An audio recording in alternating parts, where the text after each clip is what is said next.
Ini adalah ramalan aku untuk AJL 40 Top 5. Nur Cinta, Kamu Kemana Ni, Tak Adil dengan Cap Cap Cekup. Okay, aku pilih Nur Cinta ni sebab daripada 10 lagu yang dipertandingkan, aku rasa Nur Cinta punya melodi yang paling mengalir dengan begitu baik sekali. Maksudnya dia start lagu tu sedap, lepas tu bila masuk chorus dia pun dia macam mengalir je melodi tu.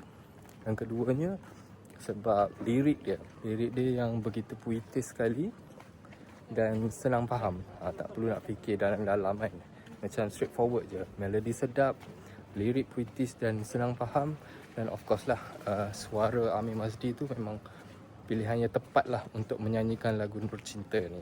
Kamu ni pula, aku sebagai peminat Aina Abdul, memang kalau boleh aku nak letak Kamu ni nombor 1 melepasi Nur Cinta. Tapi pada aku, yes, Kamu memang mempunyai susunan muzik yang sangat gah.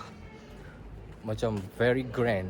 Cuma pada aku dia macam slack sikit sebab lirik dia terlalu pendek. Dia macam mengulang.